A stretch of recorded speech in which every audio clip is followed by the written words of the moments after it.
This is Professor Wham again, and I am going to do a very interesting podcast, I think, today. I was originally going to do just a report on this book, and I'm going to do that, but I ended up falling down a rabbit hole or two when I decided to do some background research into this and realized I had some really interesting other stuff. So basically what we're going to be talking about is the book, the Utah UFO Display, a Biologist's Report. But furthermore, we're going to be talking about the Uintah Basin and rethinking the contexts for Skinwalker Ranch. This was not at all what I thought I would be talking about when I reviewed this book. So basically how this came about is that, as I've indicated in some previous podcasts, I've been attempting to correct my own textual and historical gaps in UFO literature.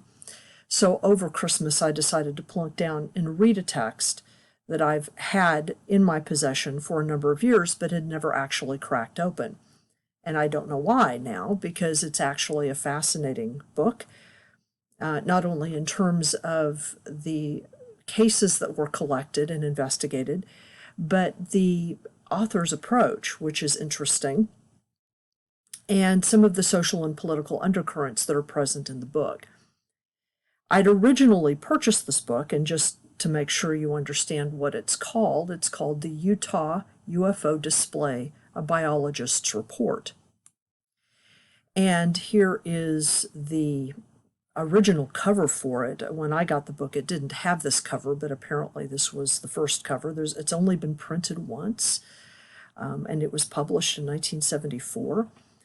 And it was written and published by Frank Salisbury, B. Salisbury. And the reason I got it originally, and I don't even remember when I got it, it was a few years ago, I happened to read that Jacques Vallee really liked this book, that it was like one of his favorite books.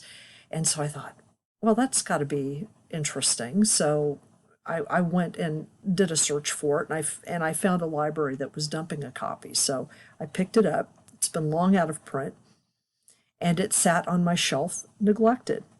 But like I said, over Christmas, I started reading it. So let me describe first the book itself, what it does. It does some kind of interesting things, and then we'll talk about implications and subtexts in the book and the synchronicity that attended my reading of it. So first, who is Frank Salisbury, this dude on the right here? Frank, as I started to refer to him, or more properly, Dr. or Professor Salisbury, was a plant biologist. This is what they were called back in the 1960s. They are now more commonly referred to as botanists, who taught plant physiology at Utah State University until his retirement. He co-authored one of the most highly regarded and frequently utilized textbooks of plant physiology and was recognized widely in his field. He was also a member of the Church of Latter-day Saints, and this fact provides some interesting and valuable ballast to the personal context that he is able to bring to bear when interviewing the subjects for his UFO study, as we'll talk about later. And this study, the Utah UFO Display, is the only substantial texts, other than a couple of articles, that he ever published about UFOs or any other paranormal topic. So this was unusual for him. Now, later in his life, Dr. Salisbury became concerned about the spiritual implications of some of the nuanced theories of evolution that began to appear in the scientific literature in the 1980s and 1990s, especially the ideas of what's called punctuated equilibria and the new implications of DNA inheritance as those technologies advanced. Now, to this end, he sought to find ways in which certain forms of creationism could explain some of the problems in new evolutionary theories, and this concerned him through his retirement. He died in 2015.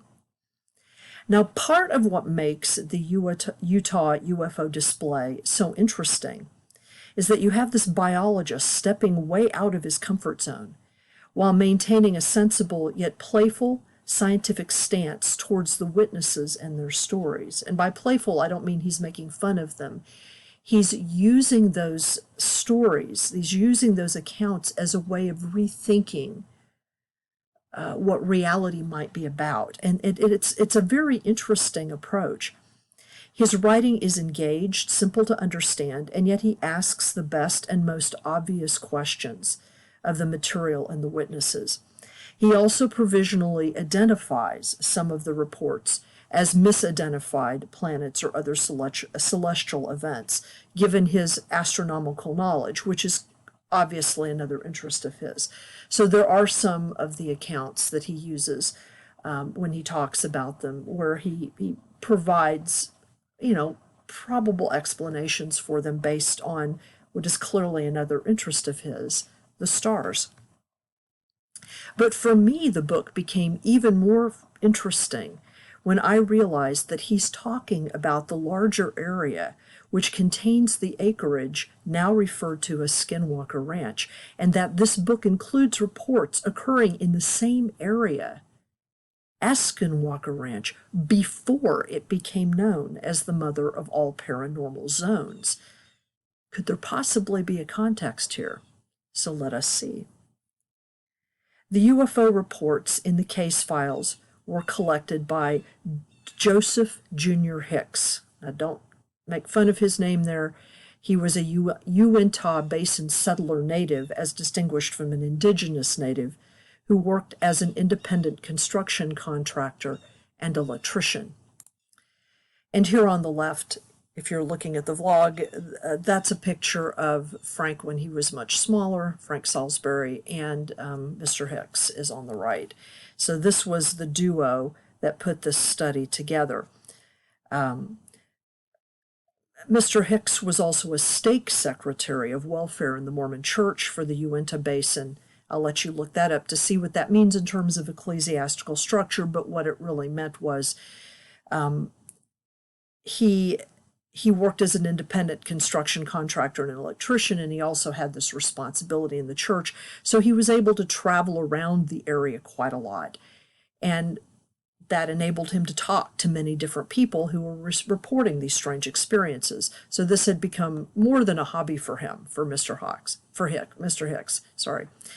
Now, by the time of the study's writing, Hicks had collected well over 100 paranormal reports, mostly of UFOs, of which 80 were selected for the book.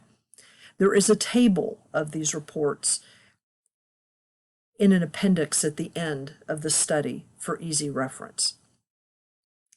Now, in many cases, as could be arranged, Dr. Salisbury followed up on the reports by interviewing the witnesses directly, sometimes in the same locations where the sightings and events took place. That way, he could compare topography with weather and astronomical conditions. So the first 100 or so pages, it's really over half the book, comprise simply a recap of some of the best of the 80 reports, which for the most part are those interviews which yielded the most information and for which Salisbury could find no obvious explanation. He does provide a couple of cases which he uses to demonstrate how easy it is for individuals who are not familiar with how Venus might appear under certain conditions to mistake it for something remarkable. Now, many of the cases are pretty standard odd nocturnal nights fare, although there are several unusual cases, and the two that stood out for me, and they stood out for him too, was a daytime whirling tube which descended from an oblong object that was not a tornado or dust devil, both of which the witnesses were familiar, and the children who predicted a subsequent UFO sighting using a Ouija board, which the adults didn't believe until it happened and a UFO showed up and was seen by many. And then there are the numerous nocturnal lights that clearly chased cars, changed colors, and then darted off into the night. Those are the most common. Now, after the review of cases, Dr. Salisbury looks at various aspects and patterns of the witnesses and what they saw or encountered. He explains the demographics of the witnesses, and this is something that I'll talk about in a little bit. And he notes what is most commonly seen, orbs, oblong lights, and then the Saturn configuration, where, when, and the most common misidentifications.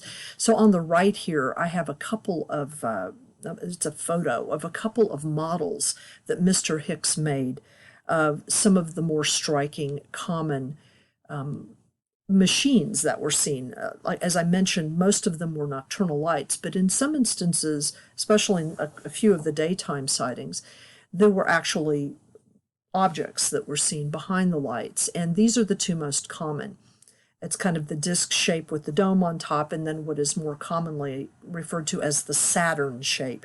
What is interesting that Salisbury notes is that from 1966 to 1968, which is when the bulk of the sightings occurred, there was a change at a certain point in what people were seeing. It started out as lights, and then there was like a 9-month period where all of a sudden these objects were seen, particularly the Saturn configuration, the two pie plates on top of each other kind of configuration, and then all of a sudden they became lights again.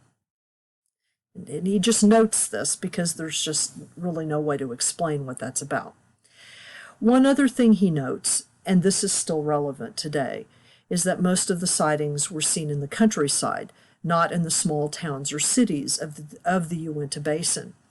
This he attributes to the simple fact that rural people, ranchers, farmers, oilmen, spend most time outside than folks in more urban areas. Basically, the more you look into the sky, the more you're going to notice, whether you identify it correctly or not.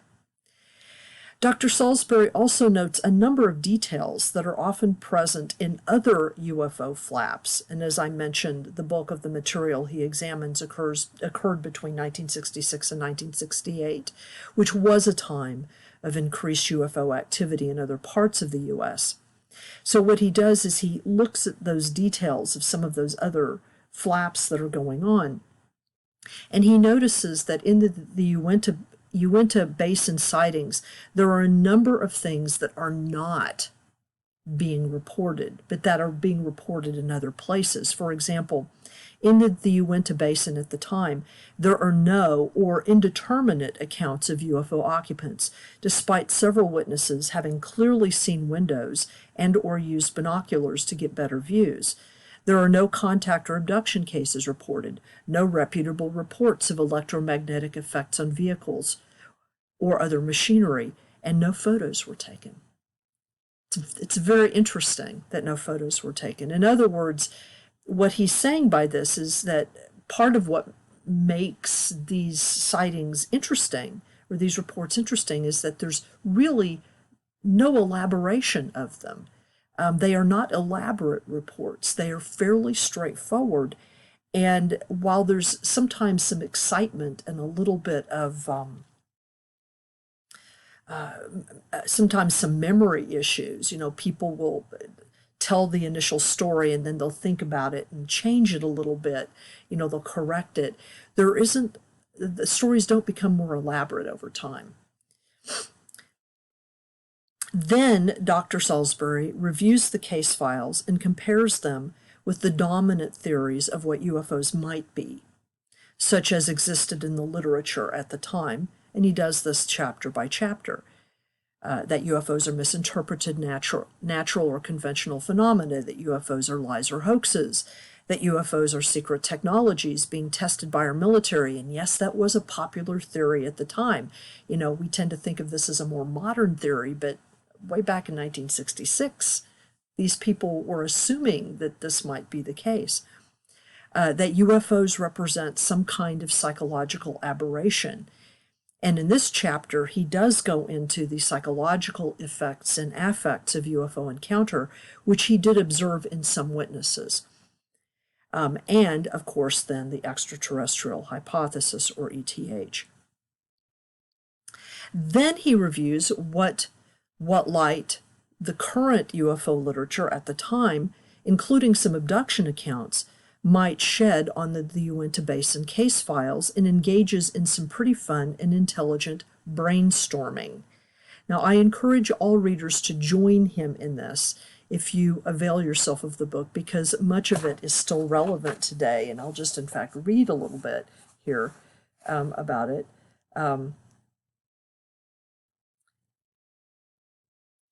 He says, which brings me to the second value of the accounts, and he's talking about the reported value of these accounts. Say we quit worrying for a while at least about the reality of the objects, and even assume that they are extraterrestrial visitors. What can we learn about them from the reports? In recently reading over the accounts with this in mind, I felt there must be a veritable wealth of material in these interviews. Surely much could be learned by studying the accounts without worrying too much about their reality. Yes, it might turn out that the garnered information is not true. Probably some of it is not true in any case. But if it does turn out to be true, it would be of the highest significance. Anyway, it might be used by a science fiction writer in spinning his tales. I hope you will take this approach to the interviews on your own. It is a lot of fun. The idea is to have a brainstorming session in which any idea is considered, regardless of how absurd it might seem. And then he goes on and talks about the meaning of some of the reports, which to me, of course, is always a more interesting topic anyway. Now, along the way, Dr. Salisbury shares some of his own experiences, not with UFOs, as he never actually saw one, at least by the time he wrote this book, but his own desires to believe and thereby initially misidentify common celestial objects, including Venus. He did this himself earlier in his life, and in fact talks about it, how he thought that he and his son were seeing a UFO, and then they realized it was Venus. In fact, part of what drove him to write the book was to understand how humans not only misidentify common objects, but seemingly want to, even when actual rational explanations make better sense of the data. He gives several examples from the case files as well, and produces a thoughtful short essay on human memory and the creation of meaning, a useful reminder for all of us who muck about in the weird. Now, his conclusion. While some aspects of the Uintah Basin casebook might be explained by context, and certainly some reports are probably misidentifications, there is simply no theory that we currently have, or had then, which could adequately account for all the data. Some of the stories were and are simply too unusual and or involve too many witnesses to tuck them into a comfortable theoretical or explanatory place. And in fact, a lot of the accounts are multiple witness accounts, which I think is important and interesting. He concludes there does seem to be an intelligence behind the best reports, an intelligence that chooses its place, time, and witnesses for reasons known only to it. As to what that means, he leaves to future studies and investigators, and that's how it should be. It's frankly how science is actually done. So now to unpack the subtexts and synchronicities. As indicated in the beginning, the acreage that is now referred to as Skinwalker Ranch is located pretty much in the middle of the Uintah Basin, roughly between the present town of Ballard and the further town of Roosevelt. In fact, Joseph Jr. Hicks often worked outside of Roosevelt and talks about it several times. Towards the beginning of the book, Salisbury included a map that was current in the 1970s, the mid-1970s, and if you use that map and the Google Maps for Ballard and for Skinwalker Ranch, it's pretty easy to narrow down the ranch location, and it's right about in here.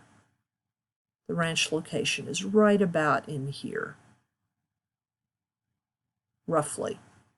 It's obviously very rural, and as pictures in the book indicate, and as the picture at the very beginning of the slideshow indicated, we're talking really desolate land, very, very desert, isolated land.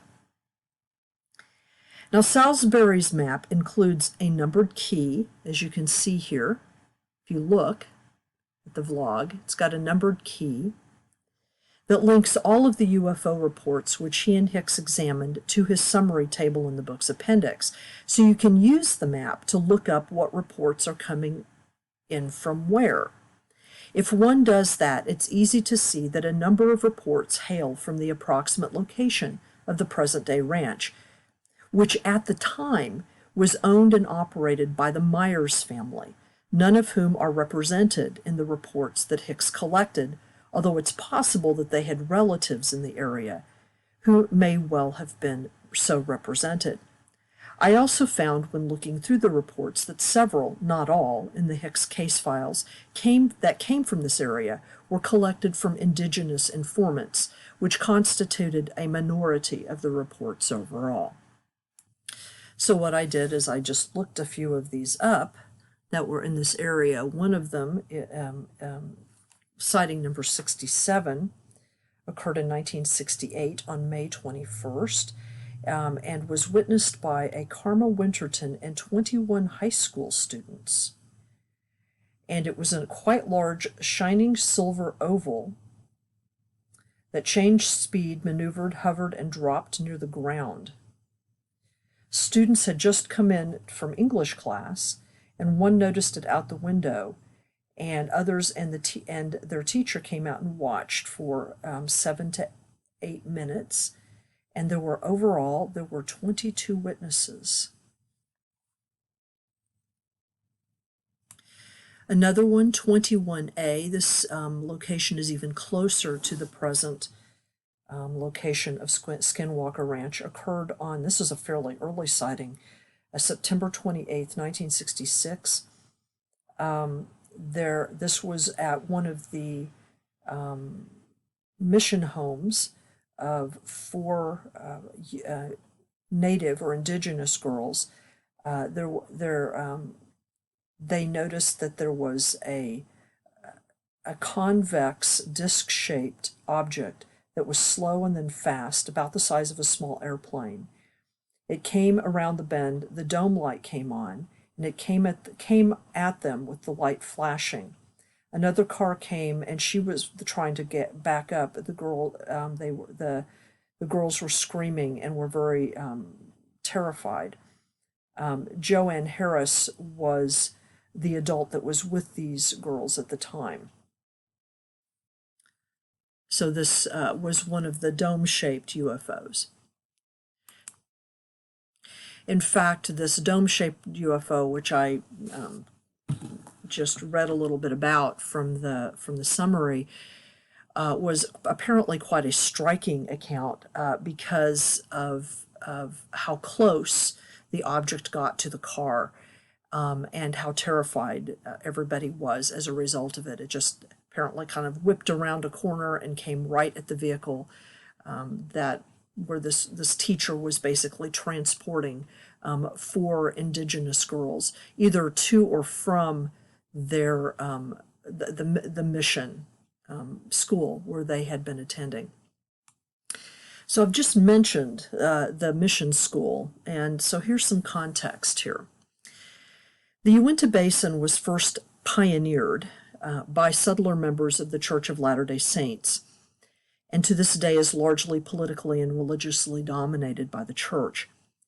After the Utah Territory was finally incorporated into the United States, it was subject to the same federal regulations to create reserves for the indigenous populations which lived in the state. That was an act that happened, and so all new states in the West that had indigenous populations were asked to do this. To this end, 2 main reservations were created in the basin for members of the Ouray and Ute peoples. There are other reservations in other parts of the state. These reservations were always very small, and in fact, if you look at the map here, you'll notice that there's like an inset. This is the map that Salisbury provided. There's an inset here of Utah, the entire state, and an indicator of where the Uintah Basin as a whole is, so that you can kind of get a sense of the size of this area relative to the state of Utah. These reservations were, like I said, were always very small, and in fact, much of the original Ouray reservation has been largely absorbed by the Ouray State Forest, which is also in the basin.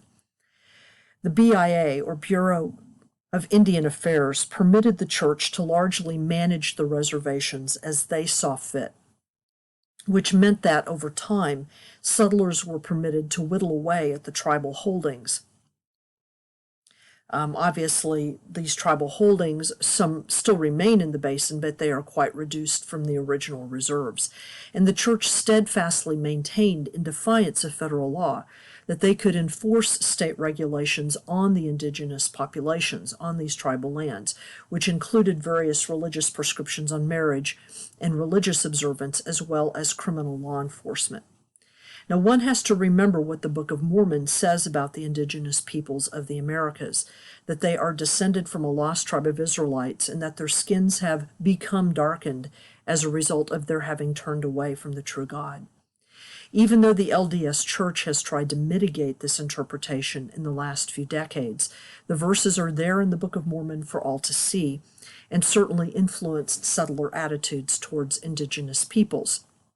So to this end, the Mormons set up their own mission schools in the Uintah Basin to educate and civilize the indigenous populations. By the way, I will use the terms Mormon and Latter-day Saints interchangeably here, despite what the LDS Church prefers, as Salisbury, who was an LDS member, uses the term Mormon throughout. It was a very mixed blessing. On one hand, the Mormon mission schools were somewhat more humane than those in other places, insofar as they didn't kidnap the children away from their parents. Attendance was sort of voluntary. It was more voluntary. And there were no enforced prohibitions about speaking one's native language or engaging in traditional cultural or spiritual practices on one's home turf. On the other hand, the Mormon missions strongly encouraged indigenous children to accept the Mormon interpretations of Indian history and convert, particularly if they wanted access to the best educational opportunities offered to the church. And these educational opportunities were real. Salisbury talks about them and how they shaped the demographics of the people who reported UFO sightings to Joseph Hicks. As Salisbury describes them, and he's talking about fellow Mormons here, members of his church, as rural people, they were often better educated than most might expect of rural people because all of them had been required to go on mission work as young adults. This meant that many of them knew multiple languages or had some sophistication in certain areas of knowledge like history, literature, or art. Even though Salisbury admitted that most of them were not as well versed in science and critical thinking, as obviously the church didn't want too much of that. That Mormon neighbors were a bit more immediately tolerant of their indigenous neighbors is probably a result of that training. They didn't want to kill them outright, either literally or culturally, but they were certainly going to try to bring them along into civilization, assuming they'd capitulate eventually. The LDS Church has often tried to portray their relationship to indigenous peoples as being more accepting and generous, as they tried to do in the Salt Lake City Winter Olympics in 2002, for example. You can go and sort of check out some of the hubbub around that if you want to. In the book, the Utah UFO Display, there are several instances where the tensions in Mormon indigenous interactions are hinted at. At the time of the writing, it is clear that members of the Ute Nation still engaged in traditional ceremonies despite periodic attendance at the mission schools, as various Mormon witnesses describe hearing the sounds of these rituals across the deserts, across the fields. In a number of cases, a UFO report will be traced back to an indigenous source, and when Salisbury shows up to interview the witness, the informant refuses to talk. Salisbury is told that, quote, the Indians are often just that way when it comes to sharing this kind of information. What Salisbury doesn't say, and perhaps he doesn't know, but it's hard to believe he couldn't have known, is that during this same time period, when this display was happening in the late 60s, a number of lawsuits against the law of Utah, against the state of Utah, for the practice of permitting state and largely Mormon police to enforce the law on tribal territories, and which were filed on behalf of the Ute Nation, were pending in the courts. There were also disputes about mineral rights held by full and mixed blood members of the Ute and Ouray nations, one case of which went all the way to the Supreme Court. This probably accounts for the reticence of indigenous informants, they not wanting to talk to a big city intellectual about strange things like UFOs that might further exoticize the Ute or Ouray in the eyes of the white gaze, or otherwise inflame Mormon sentiments against their neighbors. Now, the results of the court cases were mixed. The feds slapped Utah's hand, and the natives were forced to give up more territory. It's kind of how the situation remains today. This is part of the context of the area around Skinwalker Ranch. The settler population has always been willing to use indigenous stories to bolster their own sense of the power of the land now under their control. Even more recently, 2021 in fact, federal courts ruled that the Ute-Ouray nations cannot sue the state of Utah regarding the protection of their water rights. So just keep all this in mind. In addition to the above, there are two further realities to consider when thinking about the Sherman, now called Skinwalker Ranch. Now first, and this has been noted by critics already, while the area around this acreage had seen some paranormal reports, it wasn't until the Shermans purchased the ranch in 1994 that the scale and types of events reached the fever pitch that made the location an alleged window area. In fact, the previous owners, the Myers, did not report anything even vaguely resembling that of the Shermans, and had lived on the land for at least 3 generations.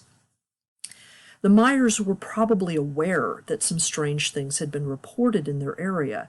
One interesting thing about the Salisbury-Hicks study is that almost everyone they talked to in the basin had either seen or experienced something odd or knew someone who had, and many of these cases involved multiple witnesses. So it is likely that the Myers had heard at least some of these stories, especially considering that several of the sightings in the Salisbury-Hicks case files hail from the same area where they lived. So the fact that they reported virtually nothing has to be considered potentially significant. The other interesting and synchronistic piece of information came across my desk on the very day that I finished the Utah UFO Display, the very day I finished the book. I listened to a semi-weekly podcast called Bedtime Stories, which is a kind of UK version of Unsolved Mysteries. In their final offering for 2024, the Bedtime Stories team featured a report about a ranch in Elbert County, Colorado, that seems to have many of the same, almost identical, in fact, problems as Skinwalker, except that the reports about Clearview, this is not the actual name of the ranch, predate that of Skinwalker by almost 25 years. The podcast does a great job of summarizing the Clearview account and includes the official APRO summary report in their YouTube description. And just to remind you, APRO was the Aerial Phenomena Research Organization. This was the organization that Ann Druffel was part of before they disbanded and she became part of MUFON. And they basically include this official APRO summary report, the official report, in their YouTube description, which anyone can download and read for themselves. In fact, I encourage you, the reader or listener, to do so. So read the APRO report and listen to the Bedtime Stories podcast, and then think about the claims which are made for the Skinwalker Ranch, keeping in mind that this official account was published in 1978, which means that the reported events had to have been going on for quite some time in the 1960s and 1970s. And this is in Colorado, okay? This is in Elbert, Colorado, Elbert County. Also keep in mind that the Clearview, this is the Clearview Ranch in Elbert, Colorado, report contains some of the earliest accounts of cattle mutilations outside of Montana. Montana is generally where the cattle mutilations began in earnest, if you will. And this was, of course, before Linda Moulton Howe had discovered her paranormal vocation. And you'll get a sense of how weird these stories coming out of the Clearview Ranch really are, how strange they would have been at the time. And I'll just give you a summary. UFOs, loud humming and underground mechanical noises, strange entities showing up in buildings like passing through doors and walls, animal disappearances, cryptids, mutilations, seeming portals, poltergeist activity, electromagnetic disturbances, and more. The whole panoply. Now, we're kind of used to these sorts of stories, but the APRO report was apparently a bit much for even seasoned investigators at the time in 1978. Now, none of this disproves Skinwalker, although it does give it a different context.